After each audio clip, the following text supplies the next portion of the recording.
सन्माननीय व्यासपीठावर उपस्थित सर्व मान्यवर आणि या कार्यक्रमासाठी उपस्थित सर्व माझे सर्व ज्वेलर्स बांधव आणि गावातील सर्व नागरिक, सुरुवातीला आम्ही दिलगिरी व्यक्त करतो की माननीय पोलीस अधीक्षक साहेब यांना यायला थोडा उशीर झाला, कारण आमचे वरिष्ठ अधिकारी माननीय IG सर अचानक भेटीसाठी आले होते, त्यामुळे सरांना उशीर झाला।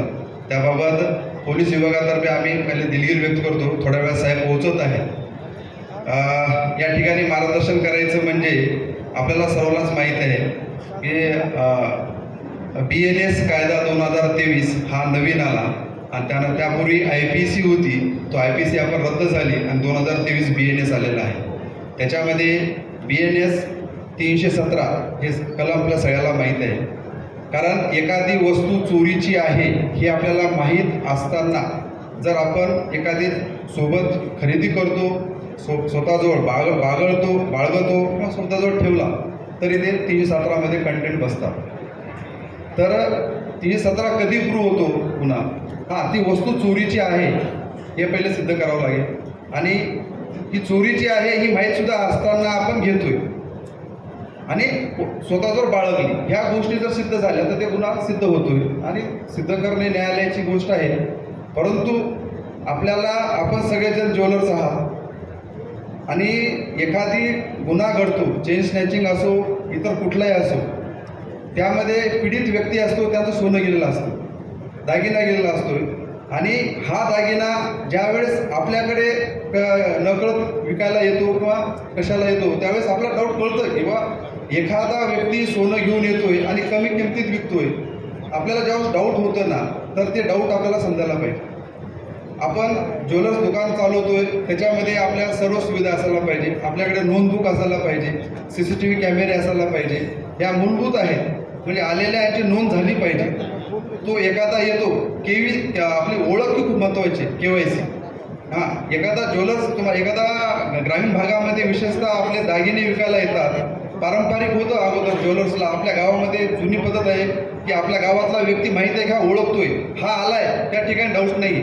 परंतु एखादा सोनं विकायला येतोय आणि कमी भावात विकतोय, काहीतरी डाऊट होतोय, त्या ठिकाणी नक्की पोलिसाला मदत करावी, त्यामध्ये काही दुमत नाही। तुम्ही पोलिसाला मदत केली, ठीक आहे, एखादी घटना घडतंय आणि तुम्ही जर रेकॉर्ड अपडेट ठेवताय, आलाय तो कुठला आलाय, त्याचं ओळखपत्र घेताय, त्याचं ड्रायव्हिंग लायसन आहे, त्याचं आधार कार्ड आहे, तो कुठून आलाय, हे रेकॉर्ड असेल तर तुम्हाला किमान त्या गोष्टी पोलीस आल्यावर तुम्हाला सांगता येईल, नाही आम्ही अशा गोष्टी केल्या, हा व्यक्ती आहे, ह्या गोष्टी आहेत, आणि ते पोलिसाला सांगितलं पाहिजे। आता आपल्या इथं जो गुन्हा झाला माजलगावचा आहे, त्याच्यामध्ये आपलाच कारागीर आहे की त्यांनी जर घडून आलेलं आहे सगळं, त्याला सगळं माहीत होतं की आपला ज्वेलर्स आपला कधी जातो, कुठं जातो, त्यांनी मदत घेतली, हा सगळं केला, त्याच्यामध्ये आम्ही प्रयत्न केलेले आहेत, ते प्रयत्नाला यश येऊन गेलेलं आहे। असे चॅलेंजेस पोलिसासमोर भरपूर असतात, ते आमचं करणं काम आहे, ते आम्हाला त्यासाठी शासन पगार देते, ते आमचं कर्तव्य आहे, ते आम्ही करतोय। पण हे करत असताना आपण या अँगलने पूर्ण काळजी घेणं आवश्यक आहे।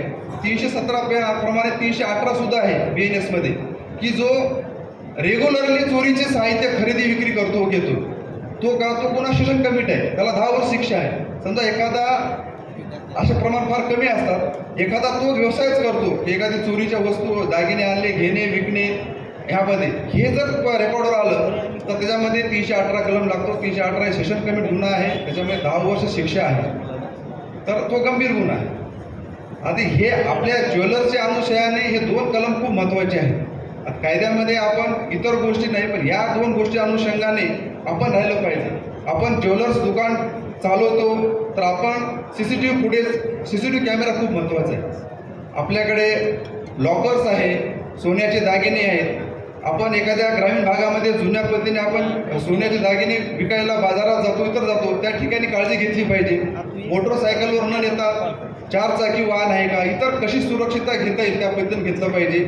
रस्त्याने जात असताना कुणी टाळत थांबलं नाही पाहिजे, ह्या काळजी घेतलं तर काही गोष्टी टळतात। आणि आपण स्थानिक पोलीस स्टेशनच्या संपर्कात असलं पाहिजे, आपलं दुकान आहे, दुकानावर स्थानिक पोलीस स्टेशनचा नंबर असला पाहिजे, आपल्या पोलीस स्टेशनचे 112 तर आपला डायल नंबर सगळ्याला माहिती आहे, ह्या गोष्टी आहेत। आणि आपण दुकानामध्ये एखादा कामगार ठेवतो किंवा इतर कोणते लोक ठेवतो त्यांची पूर्ण पडताळणी केली पाहिजे, त्याचा पूर्व इतिहास पाहिला पाहिजे, याच्यावर काय गुन्हे दाखल आहेत का, याचं कसं वागणं आहे, ह्या गोष्टी आपण सर्व पडताळणी केलं पाहिजे. असे बरेच गुन्हे आहेत की ज्वेलर्स दुकानामध्ये काम करणाऱ्या व्यक्तींनी सुद्धा बरेच फसवणूक केलेली आहे, खरेदी विक्री करताना फसवणूक झालेली आहे.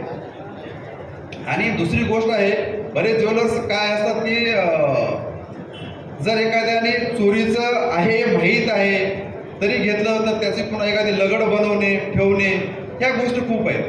आता आम्ही स्थानिक गुन्हे शाखेत काम करत असताना आम्ही पाहतो बऱ्याच गोष्टीमध्ये, नगरला जातोय, अहिल्यानगर आजूबाजूच्या ठिकाणी आम्ही तपास करतोय.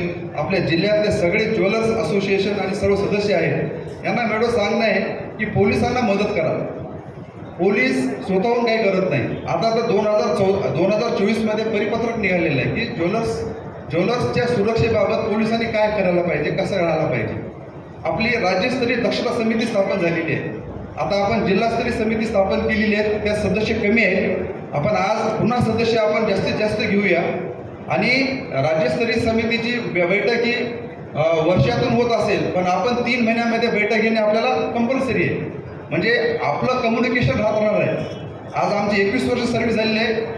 ज्वेलर्सचं आपण बैठका आम्ही पोलीस स्टेशन लेवलला घेतो, पण ही सर्वात मोठी बैठक ही पहिली आम्ही अटेंड करतोय. त्याचा नक्कीच आम्हाला आनंद होतोय आणि अभिमान पण वाटतो, कारण अशी मोठी बैठक यापूर्वी झालेली नाही आहे. तर आपण माजलगावच्या सर्व असोसिएशनला मी मनापासून अभिनंदन करतो, आभार करतो की त्यांनी अशी आमची बैठक घडवून आणली की आपण एक दक्षता समिती म्हणून बैठक घेतोय. माननीय SP साहेब याच अँगलला येतात. एक दक्षता समितीची बैठक होणं आवश्यक आहे. तुमच्या आणि आमच्यामध्ये विचारांची देवाणघेवाण झाली पाहिजे. काय प्रॉब्लेम असेल हे आपली देवाणघेवाण झाली पाहिजे. पोलीस स्वतःहून कुठं आरेरावी करणे, ज्वेलर्सला बस गाडीमध्ये चल गाडी टाक अशी काम नाही. कारण परिपत्रकाप्रमाणे ज्या गोष्टी तुम्हाला दिलेल्या आहेत त्याप्रमाणे आम्ही राहू. ते पंचनामा करायचं, पंचनामा झाल्यानंतर त्याच ठिकाणी तुम्हाला त्याच ठिकाणी तुम्हाला त्याची प्रत दिल्या जाईल. आणि ह्या गोष्टी तुम्हाला आम्ही परिपत्रकाची पण कॉपी देऊ. त्या ठिकाणी गृह विभागाने परिपत्रक काढलेलं आहे. त्या पद्धतीने आपण राज्यस्तरीय जिल्हास्तरीय ह्या समित्या सर्व स्थापन केलेल्या आहेत. त्या पद्धतीने आपण काम करूया. दर 3 महिन्याला आपली बैठक होईल. माननीय पोलीस अधीक्षक कार्यालय या ठिकाणी आपण प्रत्येक 3 महिन्यानंतर बैठक घेऊया. तुमचे जे काही प्रॉब्लेम असतील ते प्रॉब्लेम आपण एकमेकाला आपण शेअर करूया की जे कमी होईल. या ठिकाणीच माननीय पोलीस अधीक्षक आलेले आहेत, ते पण आपल्याला या बाबतीमध्ये आणखी काही सविस्तर मार्गदर्शन करतील. आपली ही बैठक ही यापुढेही होत राहणार आहे. या ठिकाणी मुख्य सत्कार करते माननीय नवनीत कावत साहेब, पोलीस अधीक्षक बीड यांचं या ठिकाणी विचारमंचावर आगमन झालेलं आहे. मी साहेबांसमोर आपलं हार्दिक स्वागत करतो. तो आपल्याला सर्वांना विनंती करतो की आपण सर्वांनी जोरदार काळामध्ये त्या ठिकाणी कर्तव्यदक्ष पोलीस अधिकारी नवनीत कावत साहेब यांचं या ठिकाणी स्वागत करूया.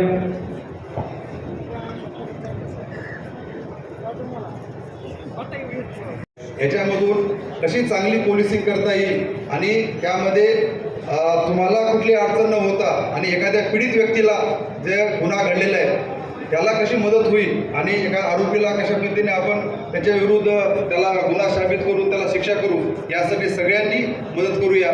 या कार्यक्रमासाठी मला आयोजकांनी या ठिकाणी बोलवलं आणि माझं मत मांडण्यासाठी मला जी संधी दिली, माजलगावच्या सर्व असोसिएशनचं मी मनापासून आभार व्यक्त करतो आणि त्यांच्या पुढील कार्यासाठी मी त्याला अभिनंदन करून माझं मनोगत संपवतो.